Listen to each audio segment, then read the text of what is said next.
जय हिंद दोस्तों, स्वागत है आपका हमारे रॉक प्यारे यूट्यूब चैनल 92 एडो पर। तो आज हम आपके लिए लेकर आए हैं BSc third year minor physics का अगला टॉपिक यूनिट 4 का अगला टॉपिक सतत एक्स किरण वर्णक्रम, कंटिन्यूस एक्सरे स्पेक्ट्रा। और ये डुआने और हुंट वैज्ञानिक ने दिया था। इसमें डुआने और हुंट का नियम भी है ऐड, ठीक है। डुआने और हुंट ने सतत एक्स किरण वर्णक्रम की खोज की थी, इसलिए इसमें डुआने और हुंट का नियम भी आता है कि उन्होंने क्या नियम इसमें दिया था, ठीक है।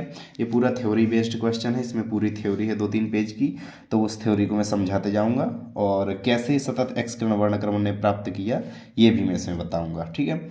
जब डुआने और हुंट का नियम शुरू होगा तब मैं वो बताऊंगा कि किस प्रकार से सतत एक्स किरण वर्णक्रम, इसके लिए हमें चित्र बनाना पड़ेगा, वो चित्र सहित मैं बताऊँगा आगे, ठीक है। तो ये तो सतत एक्स किरण वर्णक्रम में तरंगदैर्घ्य और तीव्रता के बीच में ग्राफ खींचा गया है और इसमें कुछ पॉइंट्स लिखे गए हैं कि ये इसमें क्वालिटी होती है सतत एक्स किरण वर्णक्रम में, तो उसके बारे में हम चर्चा करेंगे। इसके बाद हम बताएंगे कि ये प्राप्त कैसे हुआ सतत एक्स किरण वर्णक्रम, ठीक है। तो चलो, इसमें क्या लिखा है, एक्स किरणों का वर्णक्रम हमेशा सतत होता है, ठीक है, सतत ही होता है एक्स किरण का वर्णक्रम। बहुत कम मात्रा में अभिलाक्षणिक रेखाएं प्राप्त होती हैं जिन्हें हम कैरेक्टरिस्टिक एक्सरे स्पेक्ट्रा बोलते हैं, बहुत कम मात्रा में प्राप्त होती हैं। तो नॉर्मली एक्स किरण का वर्णक्रम सतत ही होता है। इसका अध्ययन सर्वप्रथम वैज्ञानिक डुआने तथा हुंट ने किया। उन्होंने पाया कि जब उच्च ऊर्जा युक्त इलेक्ट्रॉन कुछ विशेष परिस्थितियों में लक्ष्य से टकराते हैं तो इससे उत्पन्न एक्स किरणों का वर्णक्रम सतत होता है। अभी मैं थोड़ी सा वो जो एंड में बताना है चित्र में, अभी थोड़ी मैं बता देता हूँ किस प्रकार से ये लिखा गया है। तो पाया कि जब उच्च ऊर्जा युक्त इलेक्ट्रॉन, अब देखो मान लो हम ये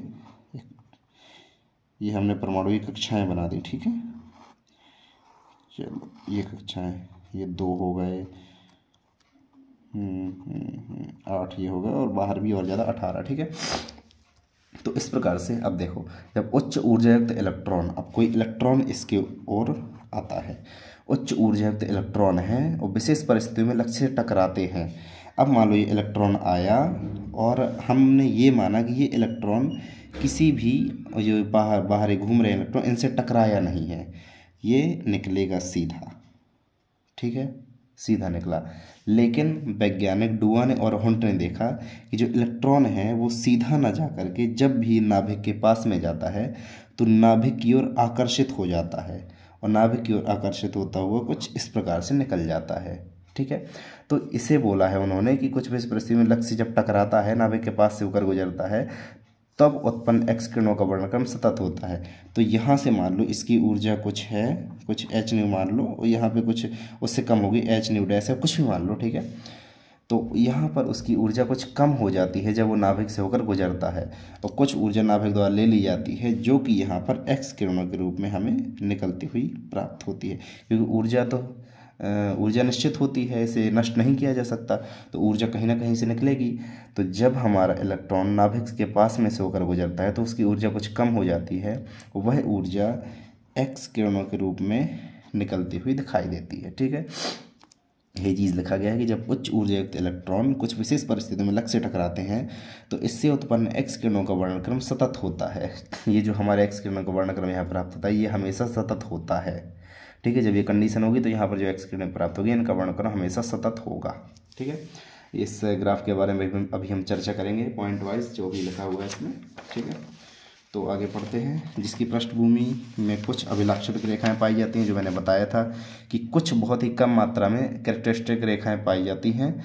ये अभिलाक्षणिक रेखाएं टकराने वाले इलेक्ट्रॉनों की ऊर्जा बढ़ाने पर अधिक प्रभावी हो जाती हैं। वैसे तो खुद नहीं होती, लेकिन जब हम टकराने वाले इलेक्ट्रॉनों की ऊर्जा बढ़ाते हैं तो और अधिक ये प्रभावी होती जाती है। लेकिन सतत वर्णक्रम की प्रकृति समान बनी रहती है, मतलब सतत वर्णक्रम बना रहता है अपना, ठीक है।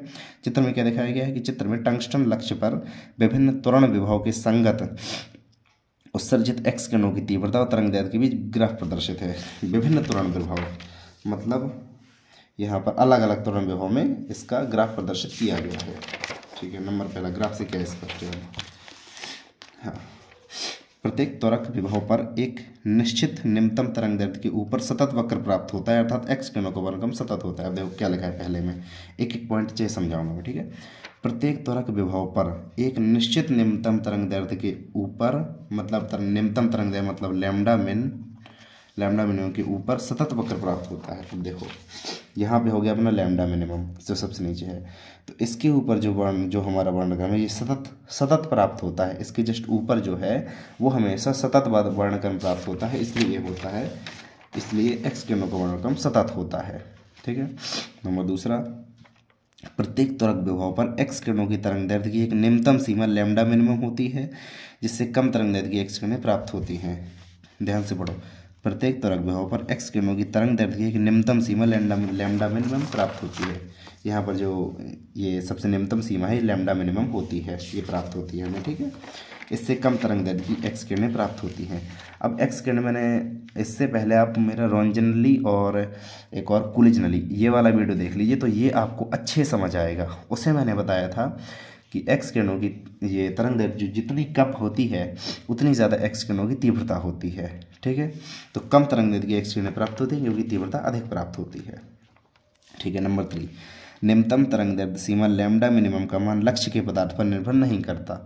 ये एक फैक्ट है कि लैम्डा मिनिमम का मान जो होता है लक्ष्य के पदार्थ पर निर्भर नहीं करता, बल्कि फिलामेंट एवं एनोड के बीच लगाए गए विभव पर निर्भर करता है। ये चीज़ मैंने बताई थी अपने रोंजनली वाले वीडियो में कि जितना ज़्यादा हम विभव आरोपित करेंगे उतनी पतली तरंग दैर्ध्य हमें प्राप्त होगी, उतनी छोटी तरंग दैर्ध्य प्राप्त होगी। ठीक है। और जितनी छोटी तरंग दैर्ध्य प्राप्त होगी उतनी अधिक उसकी तीव्रता होगी, ये भी मैंने बताया था। नलिका पर आरोपित त्वरक विभव भी का मान जितना अधिक होता है, मतलब जितना अधिक विभव हम आरोपित करेंगे उतने ज़्यादा इलेक्ट्रॉन निकलेंगे, तो उतनी ज़्यादा तीव्रता होगी एक्स किरणों की। ठीक है। तो लैम्डा मिन का मान उतना ही छोटा होता है, और तरंग दैर्ध्य जितनी छोटी है तीव्रता उतनी ही बड़ी होती है। चीज़ आपने छोटी कक्षाओं में पढ़ा है। ठीक है। हाँ, इसके बाद अगला पॉइंट वही चीज़ लिखा है कि जो अभी हमने पढ़ा है कि त्वरक विभव जितना अधिक होता है तरंग दैर्ध्य के संगत एक्स कोणों की तीव्रता उतनी अधिक होती है। वही चीज़ मैंने बताया ना कि त्वरक विभव जितना अधिक होगा तो लैम्डा मिन उतना कम होगा, लैम्डा उतना कम होगा तरंग दैर्ध्य, और उतनी अधिक तीव्रता होती है। ये चीज़ हम अभी पढ़ चुके हैं। ठीक है। और पिछले वीडियोज़ में भी ये चीज़ मैं बता चुका हूँ। अगला पॉइंट, प्रत्येक त्वरक विभव पर लंबी तरंग दैर्ध्य में छोटी तरंग दैर्ध्य की ओर आने पर, ध्यान से पढ़ना है इसे, प्रत्येक त्वरक विभव पर लंबी तरंग दैर्ध्य में छोटी तरंग दैर्ध्य की ओर आने पर पहले एक्स किरणों की तीव्रता बढ़ती है। ठीक है। अब देखो जैसे जो वहाँ लैम्डा, अब देखो लंबी तरंग में छोटी तरंग दैर्ध्य मतलब जब लैम्डा मैक्स से लैम्डा मिनिमम की ओर, मतलब लंबी तरंग दैर्ध्य जब धीरे धीरे छोटी तरंग दैर्ध्य होती जाती है। देखो वही चीज़ देखिए, लंबी तरंग दैर्ध्य में छोटी तरंग दैर्ध्य की ओर आने पर पहले एक्स किरणों की तीव्रता बढ़ती है। जब तरंग दैर्ध्य छोटी होगी तो तीव्रता बिल्कुल बढ़ेगी। ठीक है। और किसी एक निश्चित तरंग दैर्ध्य के संगत एक्स किरणों की तीव्रता अधिकतम हो जाती है। मतलब एक निश्चित पॉइंट लैम्डा मिनिमम जिसे बोलते हैं उस पर एक्स किरणों की तीव्रता अधिकतम हो जाती है, मतलब हमने बिल्कुल कम कर दी है तरंग दैर्ध्य और तीव्रता बिल्कुल हाई पहुंच गई है, बहुत हाई पहुंच गई है, तो अधिकतम हो जाती है। और फिर जैसे ही तरंग दैर्ध्य को हम और कम करते हैं तो तीव्रता अचानक से अचानक से घटकर लैम्डा मिनिमम पर शून्य हो जाती है। मतलब लैम्डा मिनिमम के जस्ट ऊपर, मतलब थोड़ी सा ऊपर तीव्रता अधिकतम होती है। जैसे ही लैम्डा मिनिमम पर आते हैं हम थोड़ी और घटाते हैं तीव्रता को, वो तरंग दैर्ध्य को, तो तीव्रता घटकर बिल्कुल शून्य हो जाती है। ये चीज़ लिखी हुई है इसमें। ठीक है। अगला, त्वरक विभव जितना अधिक होता है अधिकतम तीव्रता उतनी ही छोटी तरंग दैर्ध्य पर होती है। वही चीज़ जो अभी ऊपर वाले पॉइंट से हम पढ़ चुके हैं कि जितनी अधिक तीव्रता उतनी कम तरंग दैर्ध्य, ये तो पढ़ चुके हैं। ठीक है। जितना अधिक विभव, यद्यपि किसी त्वरक विभव पर निम्नतम तरंग दैर्ध्य सीमा लैम्डा मिन का मान लक्ष्य के पदार्थ पर निर्भर नहीं करता। ये तो अभी हम दूसरे तीसरे शायद पॉइंट में पढ़ा है हमने कि लक्ष्य पदार्थ पर निर्भर नहीं करता तरंग दैर्ध्य का मान, लेकिन एक्स किरणों की तीव्रता लक्ष्य के पदार्थ के परमाणु क्रमांक पर निर्भर करती है। तीव्रता पदार्थ के परमाणु क्रमांक पर निर्भर करती है, तरंग दैर्ध्य पदार्थ पर निर्भर नहीं करती। ठीक है। ठीक है। तो ये हुआ जो कि हमने सतत एक्स किरण वर्णक्रम के बारे में पढ़ा है कि क्या होता है सतत एक्स किरण वर्णक्रम, और इसके जितने भी इंपॉर्टेंट पॉइंट्स हैं कि इसमें क्या क्या खासियत होती है वो सब हमने पढ़े हैं। अब पढ़ेंगे हम डुआने और हंट का नियम। इसे डुएन या फिर हंट कुछ ही बोलते हैं, डुएन बोलते हैं, कई किताबों में डुएन लिखा रहता है, तो स्पेलिंग्स इसकी देख लीजिए, डुएन या फिर डुआने कुछ ही पढ़ लो, इसे हंट कुछ ही पढ़ लो। ठीक है। तो डुएन हंट का नियम, डुआने हंट का नियम हमारी किताब में ये लिखा है, तो हम ये पढ़ेंगे। ठीक है। तो चलो आगे बढ़ते हैं हम, डुएन और हंट का नियम। हाँ चलो, हाँ, यदि नलिका में फिलामेंट व एनोड के बीच त्वरक विभव भी वोल्ट है, फिलामेंट और एनोड के बीच। जब हमने नली कूलिज नली फिर रॉन्जन नली पढ़ी थी तो हम पर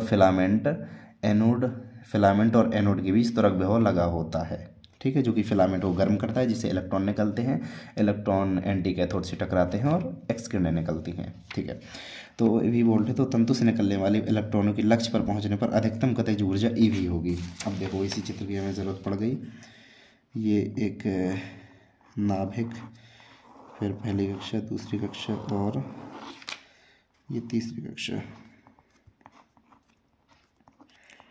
6 7 8, हाँ ठीक है, बाहर 18 कर दो, कोई दिक्कत नहीं। ये इलेक्ट्रॉन है जो कि बाहर से आता है। अब मैंने बताया था कि इलेक्ट्रॉन जो होता है नाभिक से और आकर्षित हो जाता है और इस प्रकार से निकल जाता है, लेकिन हम मानते हैं कि इलेक्ट्रॉन ने जो नाभिक ने इस इलेक्ट्रॉन की पूरी ऊर्जा सोख ली है, मतलब यहाँ पर कहीं इलेक्ट्रॉन हमारा रुक गया है।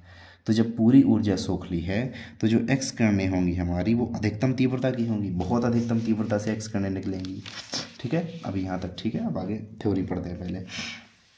तो तंतु से निकलने वाले इलेक्ट्रॉनों के लक्ष्य पर पहुँचने पर अधिकतम गतिज ऊर्जा ईवी होगी, अधिकतम गतिज ऊर्जा ईवी होगी, इसे लिख लो, अधिकतम गतिज ऊर्जा ईवी होती है इनकी, ठीक है, वो सॉरी इलेक्ट्रॉन की, जहाँ ये इलेक्ट्रॉनिक आवेश होता है। अब यह इलेक्ट्रॉन जब लक्ष्य के किसी परमाणु से टकराता है तो इसकी समस्त ऊर्जा लक्ष्य के परमाणु द्वारा अवशोषित कर ली जाती है। देखो ये वही चीज़ है कि जब इलेक्ट्रॉन किसी परमाणु से टकराया तो नाभिक के पास से जब गुजरा तो ये नाभिक मतलब ये परमाणु इस इलेक्ट्रॉन की संपूर्ण ऊर्जा अवशोषित कर लेता है, पूरी ऊर्जा अवशोषित कर ली। अभी इलेक्ट्रॉन निकला नहीं, इलेक्ट्रॉन की पूरी ऊर्जा इसने सोख ली हमने इस परमाणु ने, ठीक है, जिसके फलस्वरूप लक्ष्य के परमाणु की आंतरिक कक्षा से इलेक्ट्रॉन का संक्रमण होता है तथा फोटोन के रूप में एक्स किरणें निकलती हैं, जिससे एक्स किरणें हमारी फोटोन के रूप में निकलती हैं, ये निकल गई एक्स किरणें निकलने लगती हैं, ठीक है।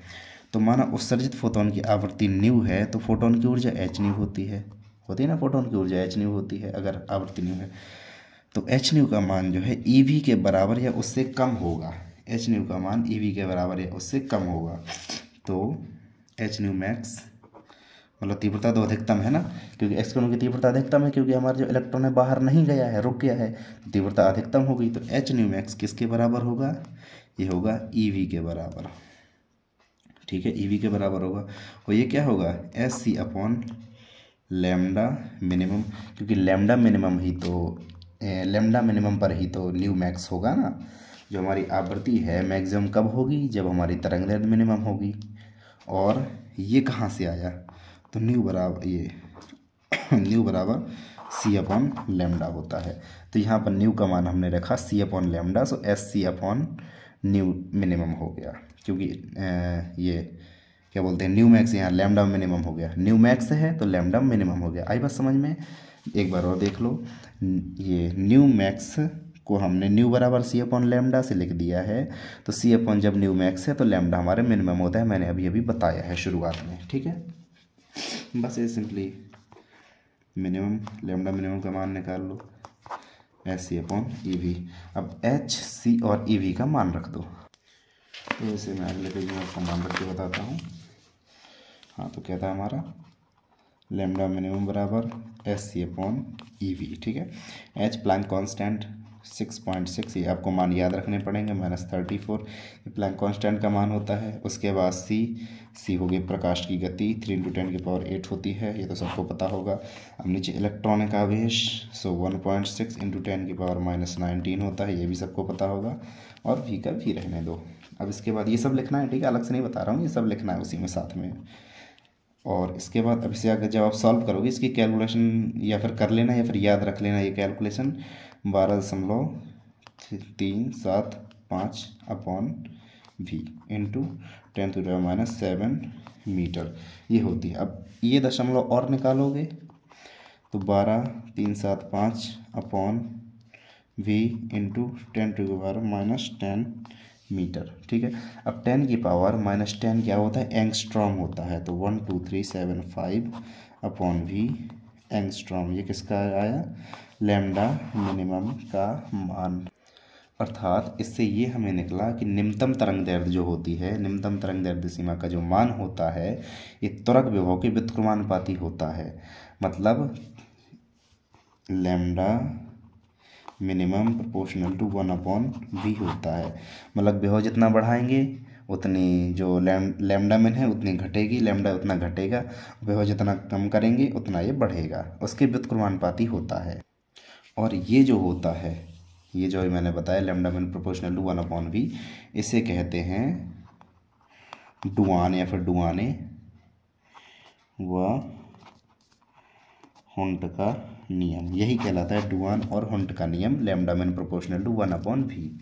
ठीक है, तो ये वाला इंपॉर्टेंट क्वेश्चन है, इसलिए ये वाला मैंने बता दिया। सतत वाला और अभिलाक्षणिक वाला उतना इंपॉर्टेंट नहीं है, कैरेक्टरिस्टिक एक्सरे स्पेक्ट्रा उतना इंपॉर्टेंट नहीं है, तो वो वाला इस वीडियो में नहीं बताऊंगा मैं, इसमें नहीं बताऊंगा मैं। ठीक है, तो ये वाला इंपॉर्टेंट, इसे अच्छे ध्यान से पढ़ लें, थ्योरी वाले थ्योरी अच्छे से पढ़ लें। बाकी इस वीडियो को हम यहीं पर एंड करते हैं, मिलते हैं एक नए टॉपिक के साथ। Thank you so much, bye bye.